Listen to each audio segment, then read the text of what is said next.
Ce soir, on plonge au cœur d'un match qui a fait vibrer la planète foot. La finale de la Supercoupe d'Espagne. Un classico, un vrai, entre le Barça et le Real Madrid. Et croyez-moi, c'était bien plus qu'un simple match. Allez, pas de suspense, on va droit au but. Le résultat, le voilà. 3-1 pour le Barça, net et sans bavure. Mais attention, le score ne dit pas tout. Loin de là. Comment les Catalans ont-ils réussi à dominer à ce point? C'est justement ce qu'on va décortiquer ensemble. Alors, pour y voir plus clair, voilà notre plan de match. On commence par cette victoire du Barça et ce qu'elle signifie. Ensuite, focus sur les hommes qui ont fait la différence. On analysera après le coup de poker tactique du Real. Puis, petit tour en coulisses parce que ça a chauffé. Et on finira par voir ce que ce résultat change pour l'avenir. C'est parti, on attaque avec ce premier point. Parce que oui, cette victoire, elle est tout sauf anecdotique pour Barcelone. C'est un message fort, une façon de réaffirmer sa place dans l'histoire de cette coupe. 16, retenez bien ce chiffre. C'est la 16e Supercoupe d'Espagne qui entre dans la vitrine du Barça. 16. Et ça veut dire que l'écart se creuse encore un peu plus avec l'éternel rival madrilène. Dans cette guerre des titres, chaque trophée compte double. Bon, une victoire pareille, ça ne tombe pas du ciel, ça repose sur des hommes forts. Et ce soir-là, il y en avait deux qui étaient clairement au-dessus du lot. Un sur le terrain et l'autre sur le banc. Et le premier, évidemment, c'est Rafinha. La presse a été unanime, c'était le super-héros du match. Et franchement, le mot est bien choisi. Élu homme du match, il a été un véritable cauchemar pour la défense du Real du début à la fin. Et ce chiffre, 7, il est juste énorme. C'est son 7e but personnel contre le Real Madrid. 7. Ça le place directement dans le club très privé des bourreaux officiels des Merengues. Clairement, ces matchs-là, ça le transforme.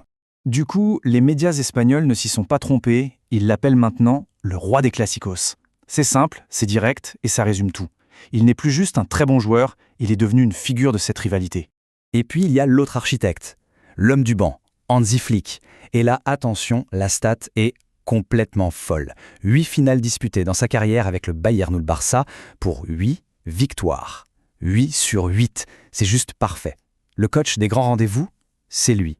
Ok, on a beaucoup parlé du Barça, mais passons de l'autre côté, parce que le Real Madrid et son coach Xabi Alonso ne sont pas venus pour faire de la figuration. Ils avaient un plan, un pari tactique très audacieux. D'ailleurs, ce plan, il a tout de suite rappelé des souvenirs en Espagne. Celui d'une fameuse finale de 2011, quand José Mourinho avait surpris tout le monde en sortant Pepe de la défense pour le mettre au milieu.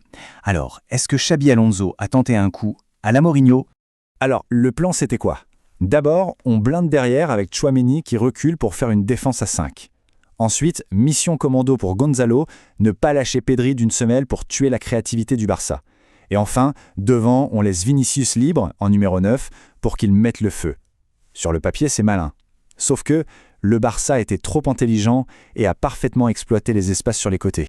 Et pour ajouter un peu de sel à ce duel de coach, tenez-vous bien, sur leurs 34 premiers matchs à la tête de leurs clubs respectifs, Flick et Alonso avaient le même bilan, exactement le même, 24 victoires, 4 nuls, 6 défaites, c'est fou hein. Autant dire que ce match, ce n'était que le premier round. Un classico, ce n'est jamais juste 90 minutes. C'est aussi tout ce qui se passe avant, pendant et après. Et cette finale n'a pas dérogé à la règle, il y a eu de la tension, des symboles de l'humain. En coulisses, 3 moments ont vraiment marqué les esprits. D'abord, l'image de Kylian Mbappé, le visage fermé, très frustré au moment de recevoir sa médaille. Ça a même fait parler de boycott dans la presse catalane. Et puis, à l'inverse, un geste beaucoup plus positif, la poignée de main entre les présidents Pérez et Laporta. Un vrai symbole de détente après toutes les tensions autour de l'affaire Negreira. Et il y a un autre détail, plus discret celui-là, mais qui en dit long. Ça se passe sur le maillot du Barça. Un petit quelque chose qui l'a transformé en une pièce de collection instantanée. Regardez bien ces 3 chiffres. 14, 58, 77. Ce n'est pas un hasard. C'est un clin d'œil, un hommage à un autre classico de légende, celui de 2005.